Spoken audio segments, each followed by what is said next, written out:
তো এরকম অনেকেই আছেন যে এই মাংসগুলো দেখলে নাক সিটকান, একদম খেতে চান না, বাসায় তুলেন না, ভালো লাগে না। ইসকে যে তৃপ্তি করে ভাত খেয়েছি, দেখে কি মনে হচ্ছে বলেন তো? একেবারে এক প্লেট ভাত খাওয়া যাবে এই তরকারি দিয়ে। শান্তি করে একটু ভাত খেয়ে নিয়েছি, আলহামদুলিল্লাহ।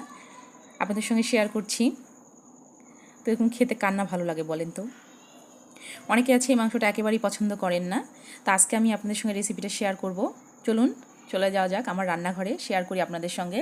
আমার তো শুধু খেতে ইচ্ছা করছে আর খেতে ইচ্ছা করছে। তো যাই হোক, আসসালামু আলাইকুম, চলে এলাম আমার রান্নাঘরে। তা আমি আজকে কি রান্না করছি?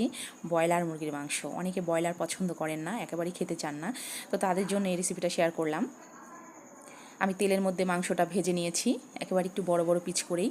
তারপরে দিয়ে দিয়েছি, আমি ওই তেলটা আর নেইনি, আমি অন্য একটা কড়াইতে তেল বসিয়ে এখানে প্রায় 1 কাপের মতো পেঁয়াজ দিয়ে দিয়েছি। আমার শ্বশুর বলে যে ব্রয়লার মাংসে নাকি যত পেঁয়াজ দেয় তত মজা, আসলেই কিন্তু মজা। তো এখানে আমি আদা বাটা একটু বেশি করে দিয়ে দিয়েছি। আমার মামি শাশুড়ি বলে যে মুরগির মাংসে আদা বাটা দিলে বেশি ভালো লাগে, আসলেই তাই। তো এখানে রসুন বাটা দিয়ে দিয়েছি প্রায় আমি 1 টেবিল চামচ, একেবারে ভরা ভরা করে। আর এখানে দিয়ে দিলাম লবণ, যেহেতু আমি হলুদ আর লবণ দিয়ে মাংসটা ভেজে নিয়েছি, এখানে ভিতরে যায় লবণটা ঢুকবে, একদম সুন্দর, খেতেও মজা লাগে এই জন্য। আর এখানে দিয়ে দিলাম একটু মরিচ, ব্রয়লার মুরগির মাংসে একটু মরিচ বেশি করে দিলে ভালো লাগে। আর যদি আপনাদের বাসায় একটু কাজু বা পেস্তা থাকে সেগুলো বেটে দিবেন। আমার ছিল, আমার একেবারেই মাথায় ছিল না। টক দই একটু ছিল, সেটাও আমি দিতে ভুলে গেছি। যদি ওটা দেন একেবারে সোনায় সোহাগা। তো এখানে আমি সব কিছু দিয়ে, হলুদ মরিচ সব কিছু দিয়ে, লবণ টবণ সব কিছু দিয়ে, পানি দিয়ে ওই পেঁয়াজ বেরেস্তার মধ্যে দিয়ে দিলাম। তো আমি এটা ভালো করে কষিয়ে নিব। আমার মা বলে যত কষানো হয় তত নাকি রান্না মজা হয়। তা আসলেই তাই, রান্না কিন্তু কষানোর উপরেই নির্ভর করে। তো সব মশলা যদি ভালো হয় রান্নাও কিন্তু অনেক মজা হয়, কি বলেন? আমার তো তাই মনে হয়। আমার এখানে অনেক অভিজ্ঞ আপুরা আছে যারা আমার চেয়ে অনেক ভালো রান্না জানে, ভালো পারেন। আমি তো কেবল শিখতেছি, জাস্ট এতটুকুই। তো অনেকে হয়তো ব্রয়লার মুরগিটা খেতে চান না, ভালো লাগে না। তো এইভাবে একবার হলেও খেয়ে দেখবেন, আলহামদুলিল্লাহ আমার মনে হয় যে খুব মজা করবে। তো এখানে আমি ভালো করে কষিয়ে, এখানে আরেকটু পানি দিয়ে ভালো করে কষিয়ে নিয়ে তারপরে আমি ভাজা মাংসটা দিয়ে দিলাম। তো ভালো করে এখানে কষাইতে হবে।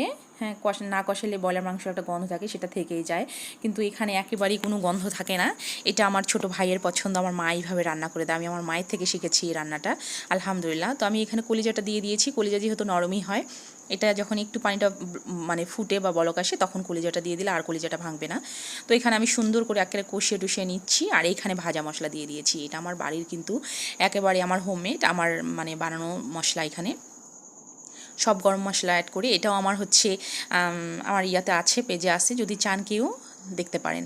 তো যাই হোক, এখানে আমি ভালো করে কষিয়ে নিয়েছি। এখানে আমার তেল ছেড়ে দিয়েছে মুরগির মাংসটা। তো এটা আলহামদুলিল্লাহ একেবারে কমপ্লিট হয়ে গেছে। দেখুন তো মনে হয় না যে এটা আসলে পাতে পড়লে আর কি লাগে। এটা রুটি কিংবা পরোটা যেটাই হোক সব কিছু দিয়ে কিন্তু অনেক অসাধারণ লাগবে।